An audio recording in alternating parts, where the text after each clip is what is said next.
کہ کوئی نومولود لڑکا زندہ بچ نہ پائے، لیکن اللہ کے فیصلے اٹل ہوتے ہیں۔ دیکھتے ہی دیکھتے بنی اسرائیل کے ہزاروں نومولود بچے ذبح کر دیے گئے۔ پھر ایک وقت آیا کہ جب قبطی سرداروں نے فرعون سے کہا کہ اگر بنی اسرائیل کے لڑکوں کا اسی طرح قتل عام ہوتا رہا تو ہمیں آئندہ خدمت گار ملنا مشکل ہو جائیں گے، اور پھر ہماری یہ کم تر، گھٹیا اور غلیظ کام کون کرے گا؟ اس پر فرعون نے حکم جاری کیا کہ 1 سال چھوڑ کر بچے قتل کیے جائیں۔ انہی حالات میں حضرت موسیٰ علیہ السلام پیدا ہوئے۔ نجومیوں نے فرعون کو اطلاع دی کہ بچہ پیدا ہو چکا ہے۔ اس اطلاع نے فرعون کو بدحواس کر دیا اور اس کی سپاہ نے گھر گھر تلاشی شروع کر دی۔ حضرت موسیٰ علیہ السلام کے بھائی حضرت ہارون علیہ السلام سال امان میں پیدا ہوئے تھے، جبکہ حضرت موسیٰ علیہ السلام قتل والے سال میں پیدا ہوئے، مگر اللہ نے ان کی حفاظت کا سامان اس طرح فرمایا کہ ان کی والدہ پر معمول کے مطابق حمل کے آثار ظاہر نہیں ہوئے، جس سے فرعون کی چھوڑی ہوئی دائیوں کی نگاہ میں نہ آئیں۔ یوں ولادت کا مرحلہ تو خاموشی سے گزر گیا اور حکومت کے علم میں نہ آ سکا، لیکن ولادت کے بعد بھی قتل کا اندیشہ موجود تھا۔ اللہ تعالیٰ نے اس کا حل بھی موسیٰ علیہ السلام کی والدہ کو سمجھا دیا، چنانچہ انہوں نے بچے کو صندوق میں لٹا کر دریائے نیل میں ڈال دیا۔ قرآن پاک میں ارشاد ہے، ہم نے موسیٰ علیہ السلام کی ماں کو وحی کی کہ اسے دودھ پلاتی رہے، اور جب تجھے اس کی نسبت کوئی خوف معلوم ہو تو اسے دریا میں بہا دینا، اور کوئی ڈر، خوف یا رنج و غم نہ کرنا، ہم یقیناً اسے تیری طرف لوٹانے والے ہیں اور اسے اپنے پیغمبروں میں سے بنانے والے ہیں۔ سورہ قصص۔ علامہ طبری رحمۃ اللہ علیہ فرماتے ہیں کہ حضرت موسیٰ علیہ السلام کی والدہ نے 3 دن آپ علیہ السلام کو دودھ پلایا اور چوتھے دن لکڑی کے صندوق میں رکھ کر دریا میں بہا دیا، جبکہ بعض دیگر مفسرین نے دودھ پلانے کی مدت 3 ماہ بیان کی ہے۔ صندوق دریا میں بہتا ہوا فرعون کے محل کے پاس پہنچ گیا، جو لب دریا تھا، یعنی کہ دریا کے کنارے پر تھا۔ فرعون کے نوکروں نے صندوق اٹھایا اور فرعون کی بیوی آسیہ کی خدمت میں پیش کر دیا۔ آسیہ بے اولاد تھی، تو انہوں نے جب صندوق میں ایک حسین و جمیل چاند جیسے بچے کو لیٹے دیکھا تو اس پر فریفتہ ہو گئیں۔ بے اختیار بچے کو گود میں اٹھایا اور جلدی سے فرعون کے پاس لے گئیں اور بولی، یہ میری اور تمہاری یعنی دونوں کی آنکھوں کی ٹھنڈک ہے، اسے قتل نہ کرنا، شاید یہ ہمیں فائدہ پہنچائے یا ہم اسے اپنا بیٹا بنا لیں۔ سورہ قصص۔ اہلیہ کی شدید خواہش کے پیش نظر فرعون نے بادل نخواستہ پرورش کی اجازت دے دی۔ ادھر حضرت موسیٰ علیہ السلام کی والدہ نے انہیں دریا کے سپرد تو کر دیا تھا، لیکن وہ بے قرار تھیں، چنانچہ انہوں نے حضرت موسیٰ علیہ السلام کی بہن مریم بنت عمران کو بھائی کی خبر گیری لینے کے لیے بھیجا۔ مریم دور سے صندوق کو دیکھتے ہوئے دریا کے کنارے کنارے چلتے ہوئے فرعون کے محل تک پہنچ گئی، جہاں فرعون کی بیوی دیگر عورتوں کے ساتھ بڑی دیر سے اس معصوم بچے کو دودھ پلانے کی کوششوں میں مصروف تھی، لیکن کوئی آیا انہیں دودھ پلانے اور چپ کروانے میں کامیاب ہی نہیں ہو پا رہی تھی۔ قرآن پاک میں ارشاد ہے، اور ہم نے پہلے ہی سے اس پر دائیوں کے دودھ حرام کر دیے تھے۔ سورہ قصص۔ جوں جوں وقت گزرتا جا رہا تھا، بھوکے بچے کی بے تابی دیکھ کر آسیہ کی بے چینی بڑھتی جا رہی تھی۔ حضرت موسیٰ علیہ السلام کی بہن مریم دروازے پر کھڑی یہ سب منظر دیکھ رہی تھی۔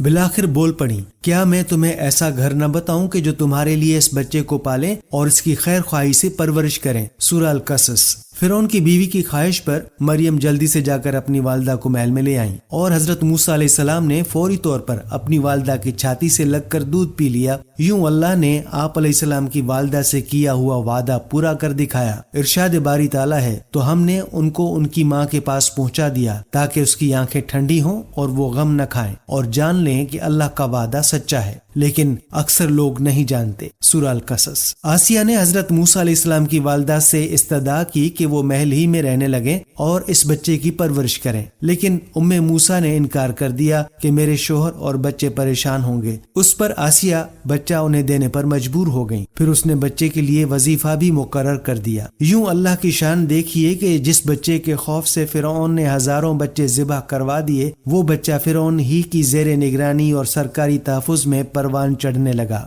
حضرت موسیٰ علیہ السلام رضاعت کی عمر تک اپنی والدہ کے پاس ہی پرورش پاتے رہے۔ پھر جب آپ علیہ السلام کا دودھ چھڑوایا گیا تو والدہ نے آپ علیہ السلام کو دوبارہ فرعون کی بیوی کے حوالے کر دیا۔ ایک روز کا ذکر ہے کہ آسیہ اور فرعون اپنے محل میں بیٹھے تھے۔ آسیہ نے حضرت موسیٰ علیہ السلام کو اٹھا کر فرعون کی گود میں بٹھا دیا۔ حضرت موسیٰ علیہ السلام نے فرعون کی گود میں بیٹھتے ہی اس کی داڑھی پکڑ لی اور پھر اس کے منہ پر تماچا رسید کر کر دیا۔ بعض روایات میں ہے کہ ان کے ہاتھ میں ایک چھڑی تھی جس سے وہ کھیل رہے تھے، وہ فرعون کے سر پر دے ماری۔ فرعون غصے میں آگ بگولا ہو گیا۔ وہ کہانوں کی بچہ پیدا ہونے کی پیشگوئی پر پہلے ہی بڑا فکر مند تھا۔ کہنے لگا مجھے لگتا ہے کہ یہی وہ بچہ ہے، اور اس نے بچے کے قتل کا حکم دے دیا۔ آسیہ یہ دیکھ کر سخت پریشان ہو گئیں اور بولیں یہ معصوم بچہ ہے، اسے کسی چیز کی عقل نہیں ہے، اس نے ایسا نادانی میں کیا ہے۔ بادشاہ سخت غصے میں تھا اور اسے بچے سے خوف آنے لگا تھا۔ بولا میں اسے قتل کر کے رہوں گا۔ آسیہ نے کہا اچھا آپ ذرا توقف کریں، اس کا امتحان لے لیتے ہیں، ابھی معلوم ہو جائے گا کہ اس نے یہ حرکت نادانی میں کی ہے یا جان بوجھ کر۔ یہ کہہ کر انہوں نے 2 تشت منگوائے، ایک میں دہکتے انگارے اور دوسرے میں سرخ یاقوت۔ پھر فرعون سے بولیں دیکھیں اگر اس بچے میں عقل ہوئی تو یاقوت اٹھائے گا ورنہ انگاروں کی طرف ہاتھ بڑھائے گا۔ دونوں تشت حضرت موسیٰ علیہ السلام کے سامنے رکھ دیے گئے۔ آپ علیہ السلام نے یاقوت کی جانب ہاتھ بڑھائے، لیکن حضرت جبرائیل علیہ السلام نے فوراً ان کے ہاتھ کو انگاروں کی طرف بڑھا دیا۔ آپ علیہ السلام نے ایک انگارہ اٹھا کر منہ میں رکھ لیا، جس سے زبان جل گئی اور آپ علیہ السلام رونے لگے۔ فرعون نے جب یہ دیکھا تو خاموش ہو گیا اور اپنا فیصلہ تبدیل کر دیا۔ زبان کے جل جانے کی ہی وجہ سے حضرت موسیٰ علیہ السلام کی زبان میں لکنت پیدا ہو گئی تھی۔ قرآن پاک میں ارشاد ہے اور جب موسیٰ علیہ السلام جوانی کو پہنچے اور بھرپور جوان ہو گئے تو ہم نے ان کو حکمت اور علم عنایت کیا اور ہم نیکوکاروں کو ایسا ہی بدلہ دیا کرتے ہیں۔ سورہ قصص۔ حضرت موسیٰ علیہ السلام شاہی محل میں آسیہ کی زیر نگرانی پرورش پاتے ہوئے جوان ہو گئے۔ آپ علیہ السلام نہایت خوبصورت، طاقتور، سمجھدار اور دانا انسان تھے اور مصر میں فرعون کے لے پالک بیٹے کے طور پر مشہور تھے۔ اسی وجہ سے ان کا رعب و دبدبہ بھی بہت تھا۔ ایک دن حضرت موسیٰ علیہ السلام محل سے نکل کر شہر کا گشت کر رہے تھے۔ آپ علیہ السلام نے دیکھا کہ ایک قبطی کسی اسرائیلی کو بری طرح زد و کوب کر رہا ہے۔ یہ منظر دیکھ کر آپ علیہ السلام رک گئے۔ اسرائیلی نے جب آپ علیہ السلام کو دیکھا تو مدد کے لیے پکار اٹھا۔ حضرت موسیٰ علیہ السلام دونوں کے قریب گئے اور قبطی کو روکنے کی کوشش کی، لیکن وہ ظلم سے باز نہ آیا۔ آپ علیہ السلام کافی دیر تک اسرائیلی کو چھڑوانے کی کوشش کرتے رہے، لیکن قبطی کسی طور پر اسے چھوڑنے کے لیے تیار نہ تھا۔ آخرکار آپ علیہ السلام سے ضبط نہ ہو سکا اور اسے ایک مکہ رسید کر دیا، جس سے وہ مر گیا، حالانکہ آپ علیہ السلام کی نیت اسے مارنے کی نہ تھی۔ قبطی کے قتل کی خبر فرعون سمیت پورے مصر میں پھیل چکی تھی، لیکن کسی کو بھی قاتل کا پتہ نہ تھا اور سپاہ قاتل کی تلاش میں سرگرداں تھی۔ دوسرے دن حضرت موسیٰ علیہ السلام پھر گشت پر نکلے۔ خیال تھا کہ قبطی کے قتل کے رد عمل کا اندازہ ہو سکے۔ ابھی کچھ ہی دور گئے تھے کہ دیکھا وہی اسرائیلی کسی دوسرے قبطی سے جھگڑا کر رہا ہے۔ اس نے جب حضرت موسیٰ علیہ السلام کو دیکھا تو پھر مدد کے لیے پکارا۔ آپ علیہ السلام نے فرمایا بے شک تو ہی سری گمراہ شخص ہے، اور پھر قبطی کو چھڑوانے کے لیے آگے بڑھے۔ اسرائیلی نے سمجھا کہ یہ مجھ پر غصہ کر رہے ہیں اور آج مجھے مار ڈالیں گے، تو وہ فوراً چلا اٹھا، اے موسیٰ، جس طرح تم نے کل ایک قبطی کو مارا تھا آج مجھے قتل کرنا چاہتے ہو۔ قبطی نے جب یہ سنا تو فوراً فرعون کو خبر بھجوا دی اور فرعون نے حضرت موسیٰ علیہ السلام کی گرفتاری کا حکم دے دیا۔ آپ علیہ السلام اس واقعے کے بعد مدین ہجرت کر گئے اور پھر نبوت کے منصب سے سرفراز ہونے کے بعد واپس تشریف لائے۔ اللہ رب العزت نے آپ علیہ السلام کی قیادت میں بنی اسرائیل کو فرعون سے نجات عطا فرمائی اور فرعون کو پانی میں غرق کر کے نشان عبرت بنا دیا۔ ناظرین، قرآن کی سورہ کہف میں خدا کے ایک بندے کا ذکر ہے جو حضرت خضر علیہ السلام ہے۔ ایک دفعہ حضرت موسیٰ علیہ السلام اپنے خادم یوشع کے ساتھ مجمل بحرین جا رہے تھے کہ راستے میں آپ کی ملاقات اللہ کے بندے سے ہوئی۔ موسیٰ علیہ السلام نے ان سے کہا کہ آپ اپنے علم میں سے کچھ مجھے بھی سکھا دیں تو میں چند روز آپ کے ساتھ رہوں۔ بندے نے کہا کہ آپ جو واقعات دیکھیں گے ان پر صبر نہ کر سکیں گے، اگر آپ کو میرے ساتھ رہنا ہے تو مجھ سے کسی چیز کی بابت سوال نہ کرنا۔ اس قول و قرار کے بعد دونوں سفر پر روانہ ہو گئے۔ راستے میں خدا کے بندے نے چند عجیب و غریب باتیں کی۔ کشتی میں سوراخ، ایک لڑکے کا قتل اور بغیر معاوضے ایک گرتی ہوئی دیوار کو سیدھا کرنا۔ موسیٰ علیہ السلام سے صبر نہ ہو سکا اور آپ ان باتوں کا سبب پوچھ بیٹھے۔ اس خدا کے بندے نے سبب تو بتا دیا لیکن موسیٰ علیہ السلام کا ساتھ چھوڑ دیا۔ حضرت موسیٰ علیہ السلام بنی اسرائیل کو خطاب کرنے کے لیے کھڑے ہوئے تو ان سے سوال کیا گیا کہ لوگوں میں سب سے زیادہ علم کس کے پاس ہے؟ حضرت موسیٰ علیہ السلام نے فرمایا میرے پاس۔ تو اللہ تعالیٰ نے ان پر عطاب کیا کہ علم کو اللہ کی طرف منسوب کیوں نہیں کیا؟ چنانچہ اللہ تعالیٰ نے وہی بھیجی کہ بحرین جہاں دو دریا ملتے ہیں وہاں میرے بندوں میں سے ایک بندہ ایسا ہے جس کے پاس آپ سے زیادہ علم ہے۔ موسیٰ علیہ السلام نے عرض کیا، اے رب میں کس طرح اس کے پاس پہنچوں گا؟ اللہ تعالیٰ نے فرمایا، زنبیل میں ایک مچھلی رکھ کر چلو، جہاں وہ کھو جائے گی وہیں وہ شخص آپ کو ملے گا۔ پھر موسیٰ علیہ السلام نے اپنے ساتھ اپنے خادم یوشع بن نون کو لیا اور زنبیل میں مچھلی رکھ کر چل دیے، یہاں تک کہ ایک ٹیلے کے پاس پہنچے تو موسیٰ علیہ السلام اور ان کے خادم دونوں لیٹ گئے اور سو گئے۔ مچھلی زنبیل میں کودنے لگی یہاں تک کہ نکل کر دریا میں گر گئی۔ اللہ تعالیٰ نے پانی کا بہاؤ وہیں روک دیا اور وہاں تاغ سا بن گیا اور اس کا راستہ ویسا ہی بنا رہا، جبکہ موسیٰ علیہ السلام کے ساتھی بھول گئے کہ انہیں مچھلی کے متعلق بتائیں۔ صبح ہوئی تو موسیٰ علیہ السلام نے اپنے ساتھی سے کھانا طلب کیا اور فرمایا کہ سفر میں ہمیں بہت تھکن ہوئی ہے۔ موسیٰ علیہ السلام اسی وقت تھکے جب اس جگہ سے تجاوز کیا جس کے متعلق حکم دیا گیا تھا، کہ ان کے ساتھی نے کہا، دیکھیے جب ہم ٹیلے پر ٹھہرے تھے تو میں مچھلی وہاں بھول گیا تھا، اور یقیناً یہ شیطان ہی کا کام ہے کہ مجھے بھلا دیا کہ میں آپ سے اس کا تذکرہ کروں کہ اس نے عجیب طریقے سے دریا کا راستہ اختیار کیا۔ موسیٰ علیہ السلام فرمانے لگے، وہی جگہ تو ہم تلاش کر رہے تھے۔ چنانچہ وہ دونوں اپنے قدموں کے نشانوں پر واپس لوٹے۔ حضرت خضر علیہ السلام نے اس کشتی میں سوراخ کر دیا۔ حضرت موسیٰ علیہ السلام بول پڑے کہ آپ نے کشتی میں سوراخ کر دیا تاکہ اس کشتی والے غرق ہو جائیں، آپ نے بڑا عجیب کام کیا ہے۔ حضرت خضر علیہ السلام نے فرمایا، اے موسیٰ، کیا میں نے تمہیں نہیں کہا تھا کہ تم میرے ساتھ رہ کر صبر نہیں کر سکو گے؟ حضرت موسیٰ علیہ السلام نے فرمایا، جو بات میں بھول گیا ہوں آپ اس پر میرا مواخذہ نہ کریں اور مجھے تنگی میں نہ ڈالیں۔ پھر وہ کشتی پر سے اتر کر ابھی ساحل پر چل رہے تھے کہ ایک بچہ بچوں کے ساتھ کھیل رہا تھا۔ حضرت خضر علیہ السلام نے اس کا سر پکڑا اور اسے ہاتھ سے جھٹکا دے کر قتل کر دیا۔ موسیٰ علیہ السلام کہنے لگے کہ آپ نے ایک بے گناہ قتل کر دیا، آپ نے بڑی بیجا حرکت کی۔ وہ کہنے لگے کہ میں نے کہا تھا کہ آپ میرے ساتھ صبر نہیں کر سکتے۔ موسیٰ علیہ السلام کہنے لگے کہ اگر اس کے بعد بھی میں آپ سے کسی چیز کے بارے میں سوال کروں تو آپ مجھے ساتھ نہ رکھیے گا، آپ میری طرف سے عذر کو پہنچ چکے ہیں۔ پھر وہ دونوں چلے یہاں تک کہ ایک بستی کے پاس سے گزرے اور ان سے کھانے کے لیے کچھ مانگا تو انہوں نے ان کی مہمانی کرنے سے انکار کر دیا۔ اتنے میں وہاں انہیں ایک دیوار ملی جو گرنے کے قریب تھی، تو حضرت خضر علیہ السلام نے اس دیوار کو مرمت کر کے سیدھا کھڑا کر دیا۔ موسیٰ علیہ السلام کہنے لگے کہ ہم ان لوگوں کے پاس آئے تو انہوں نے ہماری ضیافت تک نہیں کی اور ہمیں کھانا تک نہیں کھلایا، اگر آپ چاہتے تو اس کام کی اجرت لے سکتے تھے۔ حضرت خضر علیہ السلام نے فرمایا کہ بس اب یہ وقت ہماری اور آپ کی جدائی کا ہے، میں آپ کو ان چیزوں کی حقیقت بتا دیتا ہوں جن پر آپ صبر نہیں کر سکے۔ اور حضرت خضر علیہ السلام حضرت موسیٰ علیہ السلام کا کپڑا پکڑ کر فرمایا کہ میں اب آپ کو ان کاموں کا راز بتاتا ہوں کہ جن پر تم صبر نہ کر سکے۔ کشتی تو ان مسکینوں کی تھی جو سمندر میں مزدوری کرتے تھے، اور ان کے آگے ایک بادشاہ تھا جو ظلمن کشتیوں کو چھین لیتا تھا، تو میں نے چاہا کہ میں اس کشتی کو عیبدار کروں، تو جب کشتی چھیننے والا آیا تو اس نے کشتی کو عیبدار سمجھ کر چھوڑ دیا، اور وہ کشتی آگے بڑھ گئی اور کشتی والوں نے ایک لکڑی لگا کر اسے درست کر لیا۔ اور وہ لڑکا جسے میں نے قتل کیا ہے فطرتاً کافر تھا، اس کے ماں باپ اس سے بڑا پیار کرتے تھے، تو جب وہ بڑا ہوتا تو وہ اپنے ماں باپ کو بھی سرکشی میں پھنسا دیتا، تو ہم نے چاہا کہ اللہ تعالیٰ ان کو اس لڑکے کے بدلے میں دوسرا لڑکا عطا فرما دیں جو کہ اس سے بہتر ہو۔ اور وہ دیوار جسے میں نے درست کیا وہ دو یتیم لڑکوں کی تھی جس کے نیچے ان کا خزانہ دفن تھا، مطلب یہ اس لیے سیدھی کی تاکہ جب تک وہ بڑے ہوں تب تک وہ خزانہ چھپا رہے۔ نبی اکرم صلی اللہ علیہ وآلہ وسلم نے فرمایا، ہماری چاہت تھی کہ موسیٰ علیہ السلام اللہ ان پر رحمت کرے کچھ دیر اور صبر کرتے تاکہ ہمیں ان کی عجیب و غریب خبریں مزید سننے کو ملتی۔ پھر نبی اکرم صلی اللہ علیہ وآلہ وسلم نے فرمایا کہ موسیٰ نے پہلا سوال تو بھول کر کیا تھا، پھر ایک چڑیا آئی جس نے کشتی کے کنارے پر بیٹھ کر دریا میں اپنی چونچ ڈبوئی۔ پھر حضرت خضر علیہ السلام نے موسیٰ علیہ السلام سے فرمایا، میرے اور آپ کے علم نے اللہ کے علم میں سے صرف اسی قدر لیا ہے جتنا چڑیا نے دریا سے۔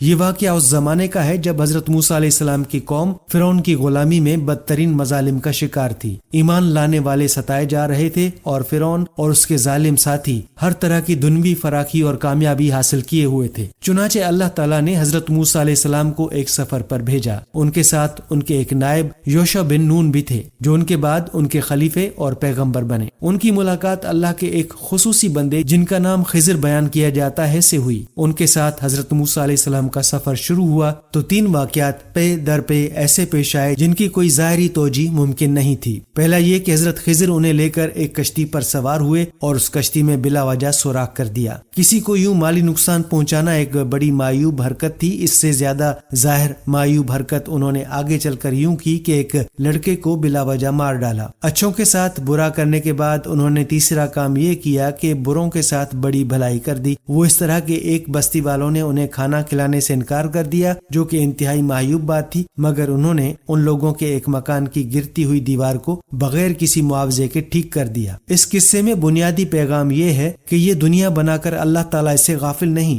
اسباب کی ڈور ہی سے صحیح مگر اسے کنٹرول وہی کرتا ہے۔ ایسے میں اگر کسی اچھے شخص کے ساتھ کوئی برائی کا معاملہ کسی ناگہانی کی شکل میں پیش آئے تو اسے یقین رکھنا چاہیے کہ اس میں اللہ تعالیٰ کی طرف سے کوئی بہتری ہوگی، اور اسی طرح اگر وہ کسی برے کے ساتھ اچھا ہوتا ہوا دیکھے تب بھی یہ اعتماد رکھے کہ اللہ تعالیٰ کی یہ بھلائی اصل میں کسی نیک بندے کے لیے ہی ہے۔ ان تینوں واقعات سے دراصل مشیت الہی کے کاموں میں پوشیدہ حکمتوں پر روشنی پڑتی ہے۔ پہلا کام یہ تھا کہ کشتی والوں نے سیدنا موسیٰ اور سیدنا خضر دونوں کو پردیسی سمجھ کر ان سے کرایہ نہیں لیا اور کشتی میں سوار کر لیا، جس کے صلے میں سیدنا خضر علیہ السلام نے ایسا کام کیا جو بظاہر غلط معلوم ہوتا تھا، لیکن حقیقت میں سیدنا خضر علیہ السلام نے ان سے بہت بڑی خیر خواہی کی اور ان کے احسان کا اس طرح بدلہ چکایا کہ انہیں بہت بڑے نقصان سے بچا لیا۔ اس سے یہ سبق بھی ملتا ہے کہ کسی نقصان پر بے صبر نہ ہونا چاہیے۔ اللہ ہی بہتر جانتا ہے کہ اس نقصان میں بھی اللہ نے اس کے لیے کون سے اور کتنے بڑے فائدے کو پوشیدہ رکھا ہوا ہے۔ دوسرا واقعہ صدمے کے لحاظ سے پہلے واقعے سے شدید تر ہے، لیکن اس میں جو اللہ کی مصلحت پوشیدہ تھی وہ بھی منافعت کے لحاظ سے پہلے واقعے کی نسبت بہت زیادہ تھی، اور دونوں واقعات سے یہ سبق حاصل ہوتا ہے کہ مصائب پر ایک مسلمان کو صبر کرنا چاہیے اور اللہ کی مشیت پر راضی رہنا چاہیے۔ اس کا فائدہ یہ ہوگا کہ جتنی مصیبت پر صبر کیا تھا اس کے مطابق اللہ اس کا اجر اور نعم البدل عطا فرماتا ہے۔ تیسرے واقعے سے یہ معلوم ہوتا ہے کہ کسی نیک آدمی کی رفاقت کے بعد بھی اللہ تعالیٰ اس کا اچھا بدلہ اس کی اولاد کو دیا کرتا ہے۔ مرنے والا چونکہ نیک انسان تھا، لہٰذا اللہ تعالیٰ کو یہ منظور ہوا کہ اس کا مدفون خزانہ یا ورثہ دوسرے لوگ نہ اڑا لے جائے بلکہ اس کی اولاد کے ہی حصے میں آئے۔ آج کے اس دور میں جب ہر شخص اسباب کو اپنا خدا اور دنیا کو اپنا مقصد حیات بنا بیٹھا ہے، ایسے بندہ مومن کا کام یہ نہیں ہے کہ وہ ظاہری حالات سے مایوس اور دل برداشتہ ہو جائے۔ مومن کا توکل ہمیشہ اللہ پر ہی رہتا ہے، وہ اسباب سے اوپر اٹھ کر مسبب الاسباب میں جیتا ہے، چنانچہ وہ ہر چیز کے پیچھے خیر ہی دیکھتا ہے، چاہے بظاہر اسے اس میں کوئی چیز بری نظر آ رہی ہو۔ چنانچہ خدا پر توکل، بھروسہ، اس سے حسن ظن اور ہر حال میں خدا کی بندگی اور عبادت بندہ مومن کا ہمہ وقت کام ہونا چاہیے، کیونکہ خدا غیب میں رہتے ہوئے بھی اپنے بندوں کا ساتھ دیتا ہے، چاہے بظاہر معاملات کتنے ہی برے ہوں۔ خدا صالحین کو کبھی نہیں چھوڑتا۔ یہاں یہ بات بھی واضح رہے کہ پہلے واقعے میں ہم نے دیکھا تھا کہ اللہ تعالیٰ صالحین کی مدد کرنے کے لیے اسباب کے خلاف بھی معاملات کرتے ہیں، مگر چونکہ یہ دنیا عالم آزمائش ہے اس لیے ایسا بہت کم ہی کیا جاتا ہے۔ اس واقعے میں یہ بتایا جا رہا ہے کہ وہ زیادہ تر بندوں کی مدد اسباب میں رہتے ہوئے ہی کرتا ہے، گو بظاہری اسباب عارضی طور پر ان کے خلاف ہوں، لیکن اپنے نتائج کے اعتبار سے معاملات کا فیصلہ آخر کار نیک بندوں کے حق میں ہوتا ہے۔ سیدنا موسیٰ علیہ السلام کے سیدنا خضر علیہ السلام کی ہمراہی کے دوران جو واقعات پیش آئے ان میں اللہ تعالیٰ نے سیدنا موسیٰ علیہ السلام کو اپنے کارخانہ مشیت کا پردہ اٹھا کر ذرا اس کی ایک جھلک دکھائی تھی، تاکہ انہیں معلوم ہو جائے کہ اس دنیا میں جو کچھ شب و روز ہو رہا ہے وہ کیسے اور کن مصلحتوں کے تحت ہو رہا ہے، اور کس طرح واقعات کی ظاہری شکل و صورت اصل حقیقت سے مختلف ہوتی ہے۔ کیونکہ ایک عام انسان جب یہ دیکھتا ہے کہ ظالموں اور نافرمانوں پر اللہ کے انعامات کی بارش ہو رہی ہے اور اللہ کے فرما برداروں پر سختیاں اور شدائد کا ہجوم ہے، ظالم مسلسل ظلم کرتے جا رہے ہیں اور ان کی سزا بے گناہوں کو ملتی ہے، تو ایسے واقعات سے اکثر انسان یہ نتیجہ نکال لیتے ہیں کہ یہ دنیا اندھیر نگری ہے۔ اگر اللہ موجود ہوتا اور وہ عادل و منصف ہے تو ایسے جگر خراش واقعات دنیا میں کیوں وقوع پذیر ہوتے؟ ان واقعات میں ایسے ہی حالات سے پردہ اٹھایا گیا ہے۔ رہا اللہ کے عدل و انصاف کا معاملہ تو اگرچہ اس کا ظہور اس دنیا میں بھی وقتاً فوقتاً ہوتا رہتا ہے، تاہم عدل و انصاف کا صحیح اور مقرر وقت روز آخرت ہے، اور روز آخرت کا قیام اسی لیے ضروری ہے۔ قارون حضرت موسیٰ علیہ السلام کے چچا یسہر کا بیٹا تھا، بہت ہی شکیل اور خوبصورت آدمی تھا، اس لیے لوگ اس کے حسن و جمال سے متاثر ہو کر اس کو منور کہا کرتے تھے۔ اس کے ساتھ ساتھ اس میں یہ کمال بھی تھا کہ وہ بنی اسرائیل میں تورات کا بہت بڑا عالم اور بہت ہی ملنسار اور با اخلاق انسان تھا، اور لوگ اس کا بہت ہی ادب و احترام کرتے تھے۔ لیکن بے شمار دولت اس کے ہاتھ میں آتے ہی اس کے حالات میں ایک دم تغیر پیدا ہو گیا، اور سامری کی طرح منافق ہو کر حضرت موسیٰ علیہ السلام کا بہت بڑا دشمن ہو گیا اور اعلیٰ درجے کا متکبر اور مغرور ہو گیا۔ جب زکوٰۃ کا حکم نازل ہوا تو اس نے حضرت موسیٰ علیہ السلام کے روبرو یہ عہد کیا کہ وہ اپنے تمام مالوں میں سے 1000واں حصہ زکوٰۃ نکالے گا، مگر جب اس نے مالوں کا حساب لگایا تو ایک بہت بڑی رقم زکوٰۃ کی نکلی۔ یہ دیکھ کر اس پر ایک دم حرص و بخل کا بھوت سوار ہو گیا، اور نہ صرف زکوٰۃ کا منکر ہو گیا بلکہ عام طور پر بنی اسرائیل کو بہکانے لگا کہ حضرت موسیٰ علیہ السلام اس بہانے تمہارے مالوں کو لے لینا چاہتے ہیں۔ یہاں تک کہ حضرت موسیٰ علیہ السلام سے لوگوں کو برگشتہ کرنے کے لیے اس خبیث نے یہ گندی اور گھناؤنی چال چلی کہ ایک عورت کو بہت زیادہ مال و دولت دے کر آمادہ کر لیا کہ وہ آپ پر بدکاری کا الزام لگائے۔ چنانچہ عین اس وقت جب کہ حضرت موسیٰ علیہ السلام واعظ فرما رہے تھے، قارون نے آپ کو ٹوکا کہ فلانی عورت سے آپ نے بدکاری کی ہے۔ حضرت موسیٰ علیہ السلام نے فرمایا کہ اس عورت کو میرے سامنے لاؤ۔ چنانچہ وہ عورت بلائی گئی تو حضرت موسیٰ علیہ السلام نے فرمایا کہ اے عورت، اس اللہ کی قسم جس نے بنی اسرائیل کے لیے دریا کو پھاڑ دیا اور عافیت و سلامتی کے ساتھ دریا کے پار کرا کر فرعون سے نجات دی، سچ سچ کہہ دے کہ واقعہ کیا ہے۔ حضرت موسیٰ علیہ السلام کے جلال سے عورت سہم کر کانپنے لگی، اور اس نے مجمع عام میں صاف صاف کہہ دیا کہ اے اللہ کے نبی، مجھ کو قارون نے کثیر دولت دے کر آپ پر بہتان لگانے کے لیے آمادہ کیا ہے۔ اس وقت حضرت موسیٰ علیہ السلام آبدیدہ ہو کر سجدہ شکر میں گر پڑے، اور بحالت سجدہ آپ نے یہ دعا مانگی کہ یا اللہ، قارون پر اپنا قہر و غضب نازل فرما دے۔ پھر آپ نے مجمع سے فرمایا کہ جو قارون کا ساتھی ہو وہ قارون کے ساتھ ٹھہرا رہے، اور جو میرا ساتھی ہو وہ قارون سے جدا ہو جائے۔ چنانچہ 2 خبیثوں کے سوا تمام بنی اسرائیلی قارون سے الگ ہو گئے۔ پھر حضرت موسیٰ علیہ السلام نے زمین کو حکم دیا کہ زمین تو اس کو پکڑ لے، تو قارون ایک دم گھٹنوں تک زمین میں دھنس گیا۔ پھر آپ علیہ السلام نے دوبارہ زمین سے یہی فرمایا تو وہ کمر تک زمین میں دھنس گیا۔ یہ دیکھ کر قارون رونے اور بلبلانے لگا اور قرابت داری اور رشتہ داری کا واسطہ دینے لگا، مگر آپ نے کوئی التفات نہ فرمایا، یہاں تک کہ وہ بالکل زمین میں دھنس گیا۔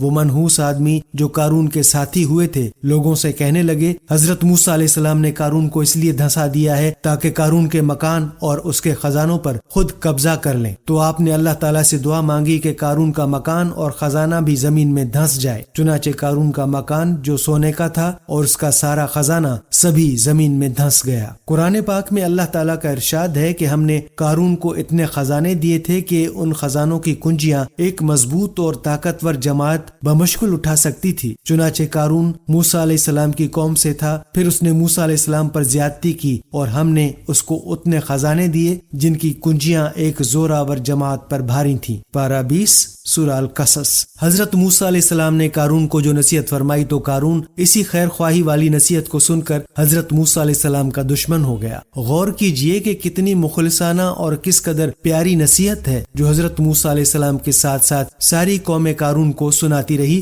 کہ جب اس سے اس کی قوم نے کہا اترا نہیں، بے شک اللہ اترانے والوں کو دوست نہیں رکھتا، اور جو مال تجھے اللہ نے دیا ہے اس سے آخرت کا گھر طلب کر اور دنیا میں اپنا احسان نہ بھول، اور احسان کر جیسا اللہ نے تجھ پر احسان کیا، اور زمین میں فساد نہ چاہ۔ قارون نے اپنے مال کے گھمنڈ میں اس مخلصانہ نصیحت کو ٹھکرا دیا اور خوب بن سنور کر تکبر اور غرور سے اتراتا ہوا قوم کے سامنے آیا اور حضرت موسیٰ علیہ السلام کی بدگوئی اور ایذا رسانی کرنے لگا۔ اس کا نتیجہ کیا ہوا اس کو قرآن کی زبان سے سنیے اور خدا کی اس قاہرانہ گرفت پر خوف الہی سے تھر تھراتے رہیے۔ جب قارون زمین میں دھنس گیا تو ہم نے اسے اور اس کے گھر کو زمین میں دھسا دیا، تو اس کے پاس کوئی جماعت نہ تھی کہ اللہ سے بچانے میں اس کی مدد کرتی، اور نہ وہ بدلہ لے سکا۔ یہ عبرتناک واقعہ ہمیں یہ درس ہدایت دیتا ہے کہ اگر اللہ تعالیٰ مال و دولت عطا فرمائے تو اس فرض کو لازم جانے کہ اپنے اموال کی زکوٰۃ ادا کرتا رہے اور ہرگز ہرگز اپنے مال و دولت پر غرور اور گھمنڈ کر کے نہ اترائے، کیونکہ اللہ تعالیٰ ہی دولت دیتا ہے اور جب وہ چاہتا ہے پل بھر میں دولت چھین بھی لیتا ہے۔ ہر وقت اس کا دھیان رکھتے ہوئے تواضع اور انکساری کی عادت رکھیں اور ہرگز ہرگز کبھی انبیاء، اولیاء، صالحین کی ایذا رسانی اور بدگوئی نہ کریں کہ ان مقبولان بارگاہ الہی کی دعا اور بد دعا سے وہ ہو جایا کرتا ہے جس کا لوگ تصور اور خیال بھی نہیں کر سکتے۔ ناظرین، حافظ ابن حجر المکی نے حضرت موسیٰ علیہ السلام کی شیطان سے ملاقات کا ایک واقعہ بیان کیا ہے۔ اس واقعے کی تفصیل ہم انسانوں کے لیے کسی خزانے سے کم نہیں۔ خواتین و حضرات، انبیاء کرام نہ صرف ابلیس کو دیکھ سکتے تھے بلکہ بعض انبیاء کا اس کے ساتھ براہ راست مناظرہ بھی ہوا ہے۔ حافظ ابن حجر الملکی روایت کرتے ہیں کہ ایک مرتبہ حضرت موسیٰ علیہ السلام اپنے صحابہ کرام کے ساتھ ایک محفل میں تشریف فرما تھے۔ اس محفل میں شیطان آ گیا اور اس نے رنگین ٹوپی پہن رکھی تھی۔ جب وہ داخل ہوا تو اس کی عجیب و غریب حالت کو دیکھ کر حضرت موسیٰ علیہ السلام اس کی طرف متوجہ ہوئے اور فرمایا، اے شخص تو کون ہے؟ شیطان نے جواب دیا، میں ابلیس ہوں۔ حضرت موسیٰ علیہ السلام نے کہا، اے مالعون، تو ہلاک ہو، تو میری محفل میں کیا کر رہا ہے؟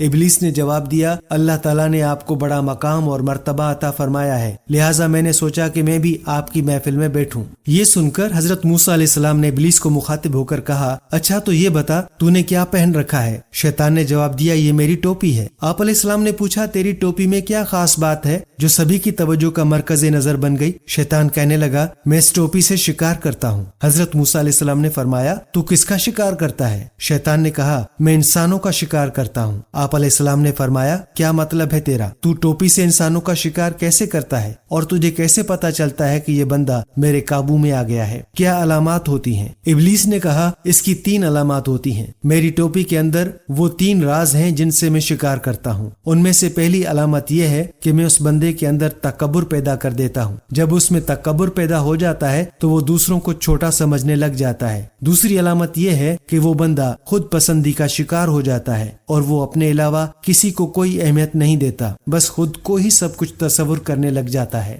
اور تیسری علامت یہ ہے کہ وہ گناہوں سے غافل ہو جاتا ہے، گناہ کرتا چلا جاتا ہے اور اپنی دھن میں آگے بڑھتا رہتا ہے۔ یہ وہ نہیں سوچتا کہ میں نے کتنے گناہ کر لیے ہیں۔ بس یہ 3 علامات جس میں ظاہر ہو جائیں، سمجھ لو کہ وہ پوری طرح میرے شکنجے میں آ چکا ہے۔ یہ سن کر ایک دم حضرت موسیٰ علیہ السلام حیران ہوئے تو ابلیس نے کہا، اے موسیٰ علیہ السلام، میرے شر سے بچنا چاہتے ہو تو میری یہ 3 نصیحتیں یاد رکھو۔ پہلی یہ کہ تنہائی میں کبھی عورت کے ساتھ نہ بیٹھو، کیونکہ جب کوئی مرد نامحرم عورت کے ساتھ تنہائی میں بیٹھتا ہے تو میں اس آدمی کا ساتھی بن جاتا ہوں اور اسے غافل کر دیتا ہوں اور میں اکثر کامیاب ہو جاتا ہوں۔ دوسرا یہ کہ جب تم اللہ سے کسی بات کا عہد کرو تو اسے پورا کرنے میں دیر مت کرو، ورنہ میں اپنے وسوسوں سے اس عہد کو توڑنے کی کوشش کرتا ہوں اور میں اس میں بھی کامیاب ہو جاتا ہوں۔ اور تیسرا یہ کہ جب تم اللہ کی راہ میں صدقہ دینے کا ارادہ کرو تو اس میں تاخیر نہ کیا کرو، ورنہ میں تمہیں اس تاخیر میں مزید اضافہ کرواتا رہوں گا، حتیٰ کہ وہ بھول جاتا ہے کہ اس صدقے سے جو اس شخص کو منافع ہونے والا ہے وہ اس سے بے خبر ہو جاتا ہے۔ لہٰذا ان 3 باتوں پر عمل کرو جو کہ کامیابی کا زینہ ہے۔ ابلیس نے یہ 3 باتیں کہیں اور ایک دم کھڑا ہو گیا اور اپنا سر پکڑ کر کہنے لگا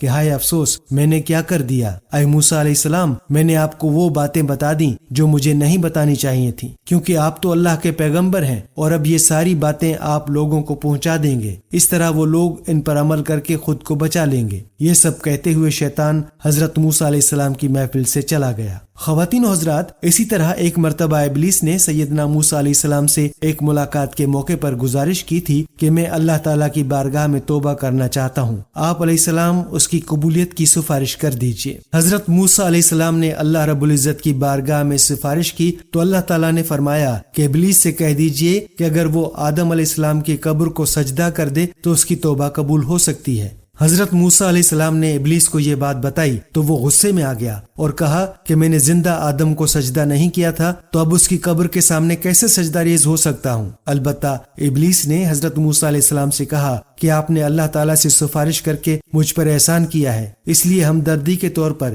یہ عرض کرتا ہوں کہ اگر 3 مواقع پر مجھے یاد کر لیں گے، یعنی میرے شرک کا تصور ذہن میں لے آئیں گے، تو میں آپ کو نقصان نہیں پہنچا سکوں گا۔ جب آپ کو غصہ آئے تو مجھے یاد کر لیں، کیونکہ اس وقت میں آپ کے جسم میں اس طرح سرایت کر سکتا ہوں جس طرح رگوں میں خون دوڑتا ہے۔ میدان جنگ میں مجھے یاد کر لیں، کیونکہ میں ایسے موقع پر مجاہد کو اس کی بیوی، بچوں اور گھر والوں کی بہت یاد دلایا کرتا ہوں۔ اور جب کسی اجنبی عورت کے ساتھ بیٹھے ہوں تو مجھے یاد کر لیں، کیونکہ میں ایسے وقت میں دونوں کے درمیان پیغام رسانی کا کام کرتا ہوں۔ خواتین و حضرات، اللہ کے نبی حضرت یحییٰ علیہ السلام کی ملاقات بھی شیطان سے ہوئی ہے۔ شیطان حضرت یحییٰ علیہ السلام کو دیکھ کر کہنے لگا، اے اللہ کے نبی، میں آپ کو یہ سن کر حضرت یحییٰ علیہ السلام فرمانے لگے کہ تو کیا مجھے کوئی بات بتائے گا؟ تو خود جھوٹا اور مکار ہے، مجھے تیری بات سے کیا فائدہ؟ بلکہ میں تجھے ایک بات کہنا چاہتا ہوں، وہ یہ ہے کہ جو تو لوگوں کے اندر شیطانیت اور فساد پھیلاتا رہتا ہے کہ جو ابن آدم ہیں ان میں سے تجھے کس طرح کے لوگ ملے ہیں؟ تو مجھے اپنے تجربے سے بتا کہ تجھے کس قسم کے لوگوں کا سامنا کرنا پڑتا ہے۔ ابلیس نے کہا کہ ہاں، اگر میں ان لوگوں کی تقسیم کروں تو مجھے ان میں سے 3 طرح کے لوگ ملے ہیں جن سے میرا پالا پڑا ہے۔ ان میں سے پہلی قسم کے لوگ بڑے سخت ہوتے ہیں۔ حضرت یحییٰ علیہ السلام نے فرمایا کہ سخت سے تیری کیا مراد ہے؟ سخت سے مراد وہ لوگ ہوتے ہیں جن کو میں بڑی مشکل سے ورگلا کر ان سے گناہ کرواتا ہوں، لیکن بعد میں یہ لوگ اللہ سے توبہ کر لیتے ہیں اور اللہ اپنے وعدے کے مطابق ان کو بخش دیتا ہے۔ پھر میں دوبارہ ان سے گناہ کرواتا ہوں اور وہ دوبارہ توبہ کر لیتے ہیں اور اللہ کو راضی کر لیتے ہیں۔ یہ لوگ بڑے سخت ہوتے ہیں، یہ ہمارے لیے پریشانی کا باعث ہوتے ہیں اور وہ گناہ بھی کرتے ہیں اور توبہ کر کے پاک بھی ہو جاتے ہیں، لیکن ہم اسے بہکانے میں لگے رہتے ہیں کیونکہ وہ ہمارے بہکاوے میں آتا رہتا ہے اور ساتھ میں توبہ کرتا رہتا ہے۔ دوسری قسم کے لوگ گیند کی مانند ہیں جو مکمل طور پر ہمارے اختیار میں ہوتے ہیں، ہم جتنا مرضی ان سے گناہ کروا لیں وہ کرتے رہتے ہیں اور اللہ کے عذاب کا بھی انہیں کوئی احساس نہیں ہوتا۔ یہ ہمارے پسندیدہ بندے ہوتے ہیں۔ اور اس کے بعد تیسری قسم کے لوگ وہ سچے اور نیک بندے ہیں جن کو ہم چاہے جتنا مرضی ورگلائیں لیکن وہ ہمارے بہکاوے میں نہیں آتے۔ یہ لوگ کبھی اللہ سے غافل نہیں ہوتے اور تقویٰ کے اندر اتنے سخت ہوتے ہیں کہ ہم ان کے قریب نہیں جا سکتے، کیونکہ وہ اللہ کی ایسی پناہ میں ہوتے ہیں کہ پھر ہم ان کے قریب جانا بھی چاہیں تو بھی نہیں جا سکتے۔ یہ سن کر حضرت یحییٰ علیہ السلام فرمانے لگے، یہ ساری باتیں چھوڑو اور یہ بتاؤ کہ کیا تم نے کبھی مجھے ورگلایا ہے؟ ابلیس نے کہا، ہاں، 1 مرتبہ۔ حضرت یحییٰ علیہ السلام نے کہا، مجھے بتا کہ کب؟ ابلیس نے کہا، 1 مرتبہ جب آپ کھانا کھانے بیٹھے تو میں اس کھانے کی لذت کو لے کر آپ کے دل و دماغ پر بیٹھ گیا اور جتنی قوت مجھے اللہ تعالیٰ نے دی ہے میں آپ کو بھی ورگلانے لگا۔ جب آپ کھانا کھانے لگے تو میں آپ کے دل میں اس کی لذت کو اور بڑھاتا گیا اور آپ نے خوب پیٹ بھر کر کھانا کھا لیا، جس کا نتیجہ یہ ہوا کہ آپ کو گہری نیند آ گئی اور اس رات میں آپ کی تہجد کی نماز قضا کروانے میں کامیاب ہو گیا۔ حضرت یحییٰ علیہ السلام نے کہا، ہاں اچھا، تو شکم سیری سے عبادت میں خلل آتا ہے، یہ تو نے مجھے پتے کی بات بتائی۔ میں آج سے عہد کرتا ہوں کہ میں کبھی پیٹ بھر کر کھانا نہیں کھاؤں گا۔ یہ سن کر شیطان کو غصہ آ گیا اور وہ چیختا چلاتا ہوا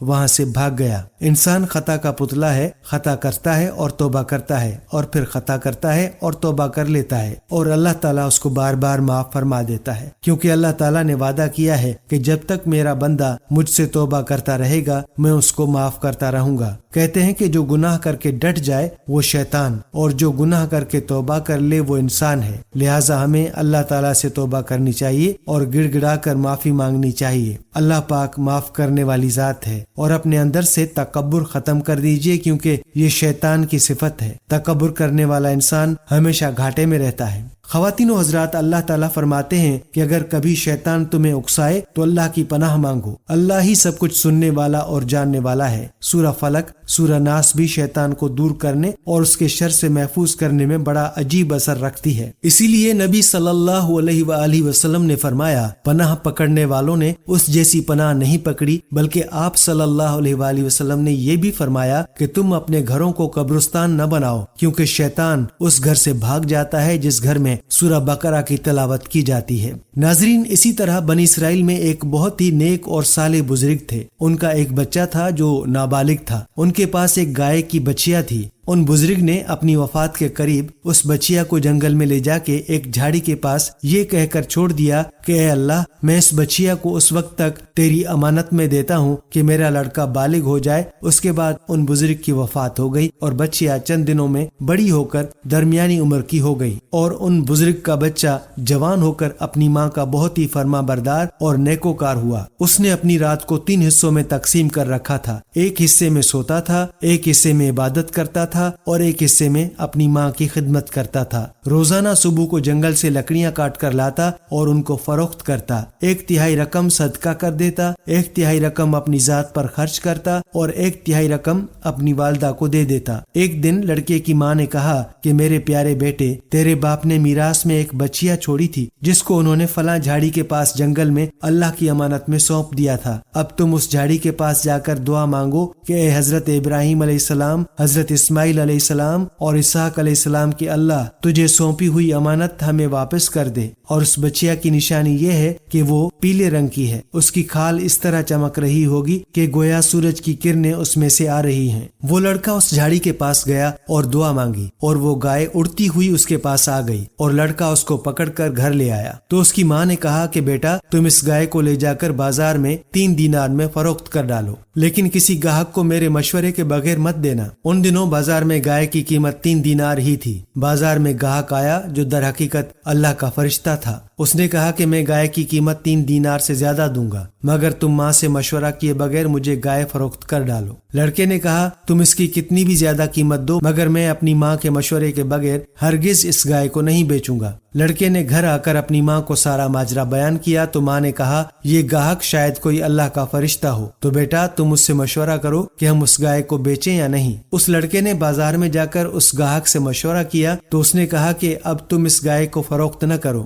اس گائے کو حضرت موسیٰ علیہ السلام کے لوگ خریدیں گے تو تم اس گائے کے چمڑے میں سونا بھر کے اس کی قیمت طلب کرنا، وہ لوگ اتنی قیمت سن کر خرید لیں گے۔ چند ہی دنوں کے بعد بنی اسرائیل کے ایک بہت ہی مالدار آدمی جس کا نام عامیل تھا، اس کا انتقال ہو گیا۔ اس کے چچا کے دونوں لڑکوں نے اس کو قتل کر دیا تھا اور اس کی لاش کو ایک ویرانے میں ڈال دیا تھا۔ صبح کو قاتل کی تلاش شروع ہوئی مگر کوئی سراغ نہ ملا تو کچھ لوگ حضرت موسیٰ علیہ السلام کے پاس آئے اور قاتل کا پتہ پوچھا تو آپ علیہ السلام نے فرمایا کہ تم لوگ ایک گائے ذبح کرو اور اس کی زبان یا دم کی ہڈی اس کی لاش کو مارو تو وہ زندہ ہو کر اپنے قاتل کا نام بتا دے گا۔ بنی اسرائیل کے لوگوں نے گائے کے رنگ اور اس کی نشانیوں کے بارے میں بحث شروع کر دی۔ حضرت موسیٰ علیہ السلام نے گائے کی ساری نشانیاں ان کو بتا دیں۔ جب وہ اچھی طرح سمجھ گئے کہ فلاں قسم کی گائے چاہیے تو اسی گائے کی تلاش شروع کر دی، یہاں تک کہ اس لڑکے کی گائے کے پاس پہنچ گئے تو ہو بہو ایسی ہی گائے تھی جس کی ان لوگوں کو ضرورت تھی اور جو نشانیاں ان کو حضرت موسیٰ علیہ السلام نے بتائی تھی۔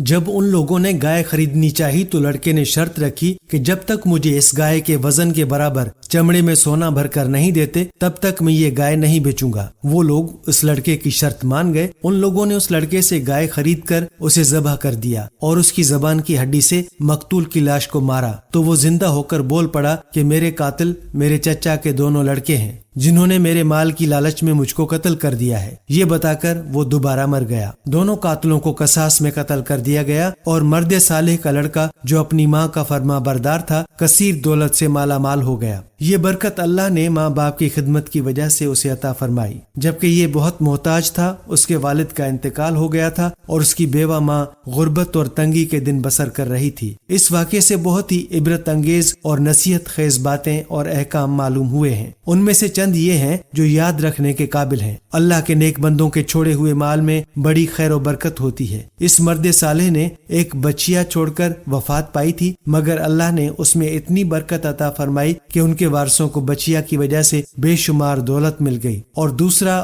اس مرد صالح نے اپنی اولاد پر شفقت کرتے ہوئے بچیا کو اللہ کی امانت میں سونپ دیا تھا۔ تو اس سے معلوم ہوا کہ اولاد پر شفقت رکھنا اور اولاد کے لیے مال چھوڑ جانا اللہ والوں کا طریقہ ہے اور ماں باپ کی فرما برداری کرنے والے کو اللہ تعالیٰ غیب سے بے شمار سامان عطا فرماتا ہے۔ اس یتیم لڑکے کو ماں کی فرما برداری کی بدولت کس قدر صاحب مال اور خوشحال بنا دیا۔ پیارے دوستو، اس واقعے کو قرآن کریم کی مقدس آیتوں میں اس طرح بیان کیا گیا ہے۔ ترجمہ: یاد کرو اس وقت کو جب موسیٰ نے اپنی قوم سے کہا تھا قاتل کو تلاش کرنے کے لیے پہلے گائے جو تمہیں مل جائے اس کو ذبح کرو، لہٰذا انہوں نے موسیٰ علیہ السلام سے یوں کہہ دیا کہ ہم سے دل لگی کرتا ہے۔ موسیٰ علیہ السلام نے جواب دیا کہ میں تو تمہیں اللہ کا حکم بتا رہا ہوں، دل لگی نہیں کر رہا۔ میں خدا سے پناہ مانگتا ہوں کہ میں جاہلوں میں سے ہو جاؤں، یعنی استہزاء اور تمسخر کرنا نادان اور جاہل افراد کا کام ہے اور خدا کا رسول یقیناً ایسا نہیں ہے۔ اگر بنی اسرائیل ایک فرما بردار قوم ہوتے اور کوئی سی گائے بھی ذبح کر دیتے تو حکم کی تعمیل ہو جاتی، مگر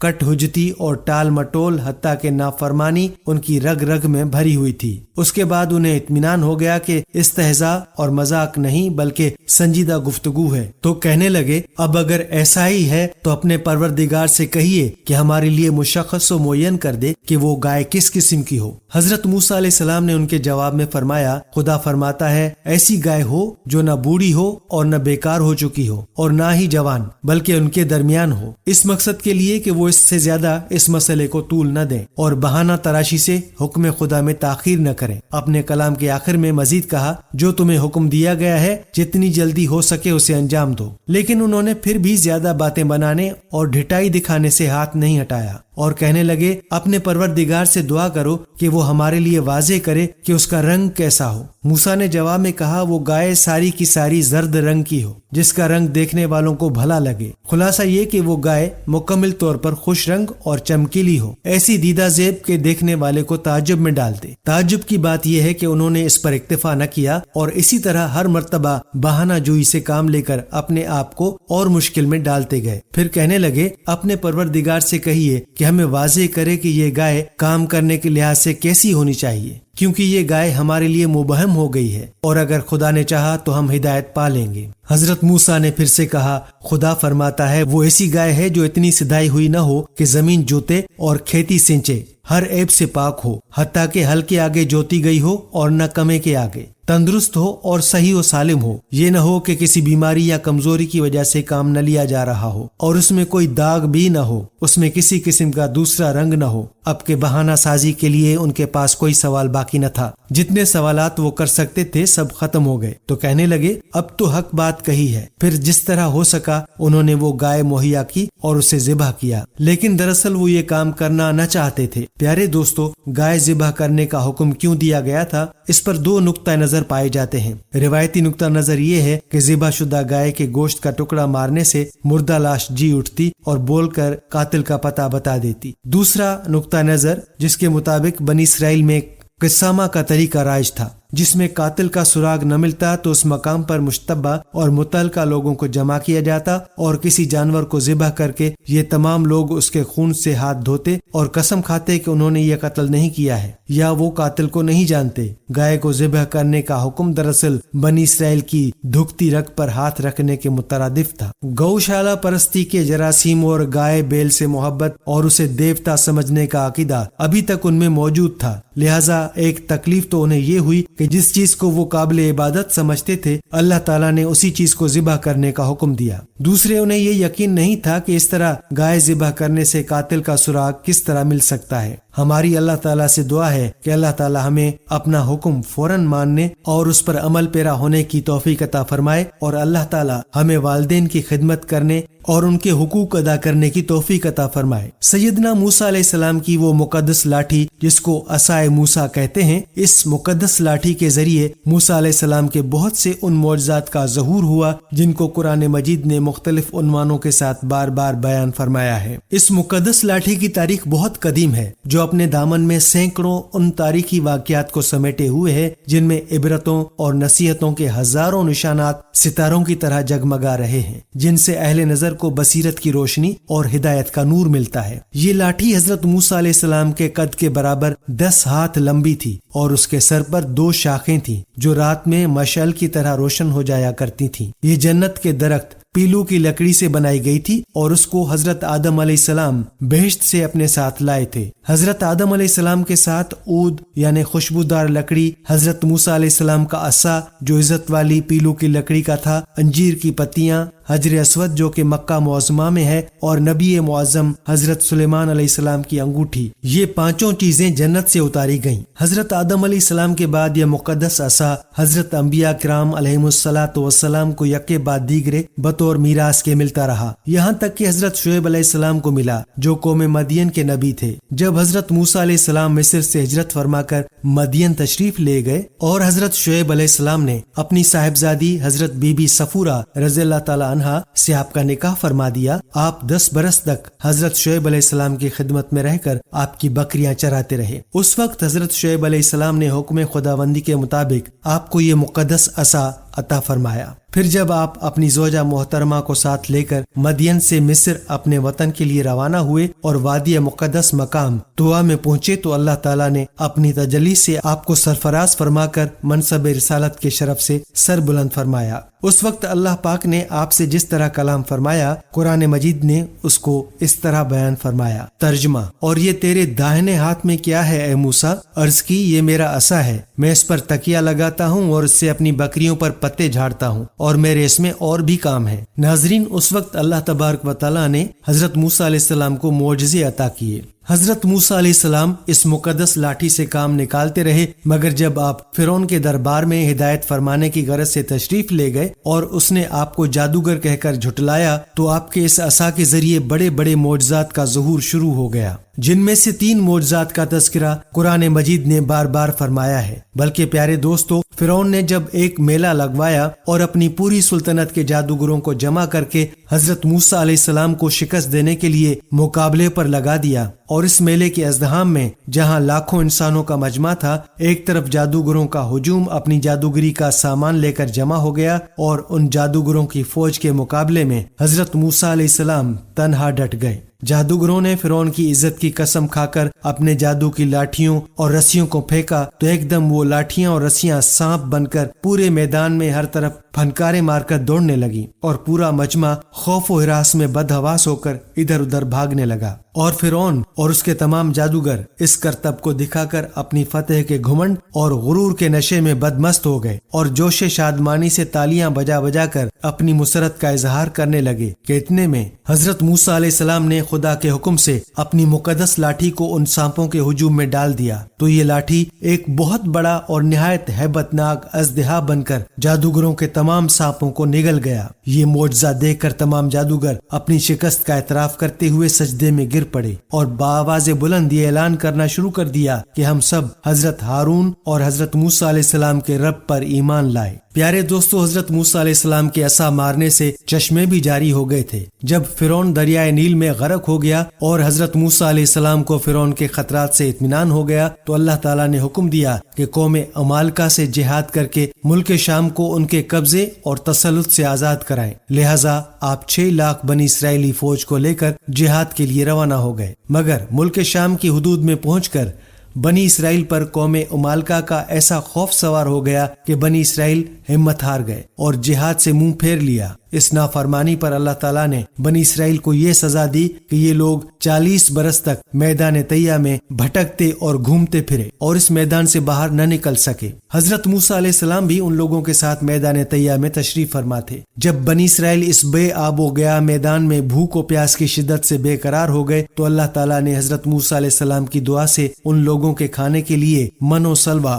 آسمان سے اتارا۔ من شہد کی طرح ایک قسم کا حلوہ تھا اور سلوہ بھنی ہوئی بٹیریں تھیں۔ کھانے کے بعد جب یہ لوگ پیاس سے بے تاب ہونے لگے اور پانی مانگنے لگے تو حضرت موسیٰ علیہ السلام نے پتھر پر اپنا عصا مار دیا تو اس پتھر میں 12 چشمے پھوٹ کر بہنے لگے، اور بنی اسرائیل کے 12 خاندان اپنے اپنے ایک چشمے سے پانی لے کر خود بھی پینے لگے اور اپنے جانوروں کو بھی پلانے لگے، اور پورے 40 برس تک یہ سلسلہ جاری رہا۔ یہ حضرت موسیٰ علیہ السلام کا معجزہ تھا جو عصا اور پتھر کے ذریعے ظہور میں آیا۔ قرآن مجید نے اس واقعے اور معجزے کا بیان کرتے ہوئے ارشاد فرمایا، ترجمہ: جب موسیٰ نے اپنی قوم کے لیے پانی مانگا تو ہم نے فرمایا اس پتھر پر اپنا عصا مارو، فوراً اس میں سے 12 چشمے بہ نکلے۔ ہر گروہ نے اپنا گھاٹ پہچان لیا۔ حضرت موسیٰ علیہ السلام ایک مدت دراز تک فرعون کو ہدایت فرماتے رہے اور آیات و معجزات دکھاتے رہے، مگر اس نے حق کو قبول نہیں کیا، بلکہ اور زیادہ اس کی شرارت اور سرکشی بڑھتی رہی، اور بنی اسرائیل نے چونکہ اس کی خدائی کو تسلیم نہیں کیا اس لیے ان مومنین کو بہت زیادہ ظلم و ستم کا نشانہ بنایا۔ اس دوران میں ایک دم حضرت موسیٰ علیہ السلام پر وحی اتری کہ آپ اپنی قوم بنی اسرائیل کو اپنے ساتھ لے کر رات میں مصر سے ہجرت کر جائیں۔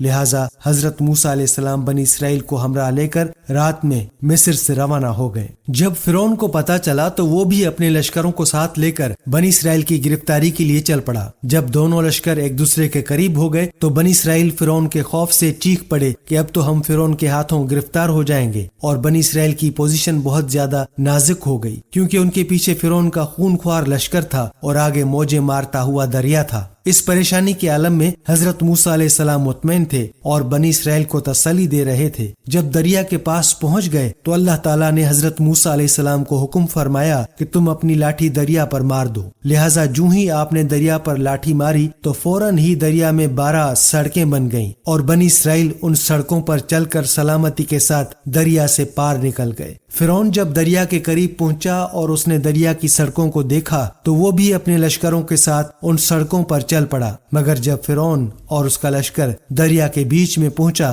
تو اچانک دریا موجیں مارنے لگا اور سب سڑکیں ختم ہو گئیں اور فرعون اپنے لشکروں سمیت دریا میں غرق ہو گیا۔ اس واقعے کو قرآن مجید نے اس طرح بیان فرمایا کہ پھر جب آمنا سامنا ہوا دونوں گروہوں کا، موسیٰ والوں نے کہا ہم کو انہوں نے آ لیا۔ موسیٰ نے فرمایا یوں نہیں، بے شک میرا رب میرے ساتھ ہے، وہ مجھے اب راہ دیتا ہے۔ تو ہم نے موسیٰ کو وہی فرمائی کہ دریا پر اپنا عصا مار، تو جب ہی دریا پھٹ گیا تو ہر حصہ ہو گیا جیسے بڑا پہاڑ، اور وہاں قریب لائے ہم دوسروں کو اور ہم نے بچا لیا موسیٰ اور اس کے سب ساتھ والوں کو، پھر سب دوسروں کو ڈبو دیا۔ بے شک اس میں ضرور نشانی ہے اور ان میں اکثر مسلمان نہ تھے۔ یہ ہیں حضرت موسیٰ علیہ السلام کی مقدس لاٹھی کے ذریعے ظاہر ہونے والے وہ تینوں عظیم الشان معجزات جن کو قرآن کریم نے مختلف الفاظ اور متعدد عنوانوں کے ساتھ بار بار بیان فرما کر لوگوں کے لیے عبرت اور ہدایت کا سامان بنا دیا ہے۔ بے شک اللہ رب العزت کی قادر المطلق ذات ہے، جیسے چاہتا ہے اپنے معجزوں کا اظہار فرما دیتا ہے۔ یہ عصا بھی اللہ رب العزت کی طرف سے حضرت موسیٰ علیہ السلام کو معجزہ عطا فرمایا گیا تھا۔ جب ملک الموت حضرت موسیٰ علیہ السلام کے پاس آئے تو حضرت موسیٰ علیہ السلام نے پوچھا اے ملک الموت، تو میری زیارت کو آیا ہے یا میری روح قبض کرنے؟ ملک الموت بولے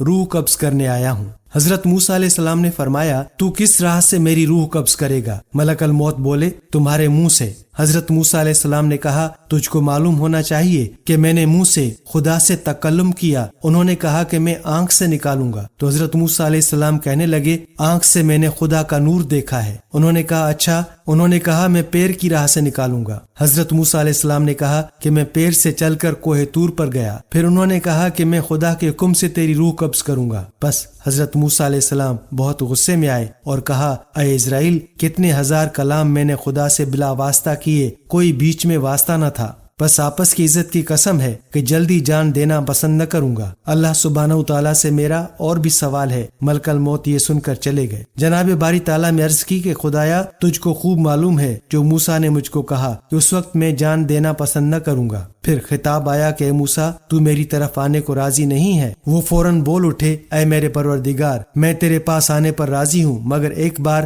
تیرے دیدار کی تمنا رکھتا ہوں کہ میں کوہ طور پر جا کر مناجات اور شکر کروں اور وہیں تیرا کلام سنوں۔ بس حضرت موسیٰ علیہ السلام نے کوہ طور پر جا کر عرض کی خدایا میں نے اپنی آل اور امت تجھ کو سونپی، اس کو تو اپنی رضا پر رکھیو اور ان کو مال حرام سے باز رکھنا اور ان کو روزی میں حلال دینا، کیونکہ میری امت تو ناتواں ہے۔ اس کے بعد ندا آئی اے موسیٰ زمین پر عصا مار۔ جب عصا مارا تو پھٹ کر دریا نکلا۔ پھر حکم ہوا کہ دریا میں عصا مارو۔ جب مارا تو اس کے اندر سے سیاہ پتھر برآمد ہوا۔ پھر حکم ہوا کہ اس پتھر پر عصا مارو۔ جب مارا تو وہ پتھر 2 ٹکڑے ہو گیا اور اس میں ایک کیڑا نکلا۔ وہ کیڑا منہ میں گھاس لے کر اللہ کا ذکر کرتا ہوا تسبیح کر رہا تھا کہ اے پروردگار تو مجھ کو دیکھتا ہے اور میرا کلام سنتا ہے اور جگہ میری جانتا ہے اور روزی پتھر کے اندر پہنچاتا ہے، کسی کو محروم اور بھوکا نہیں رکھا اپنے فضل و کرم سے۔ بس جناب باری تعالیٰ سے ارشاد ہوا کہ اے موسیٰ میں پتھر کے اندر کیڑے کو روزی پہنچاتا ہوں، اس کو بھی نہیں بھولا تو میں تیری امت کو کیوں کر بھولوں گا۔ یہ سن کر حضرت موسیٰ بہت خوش ہو کر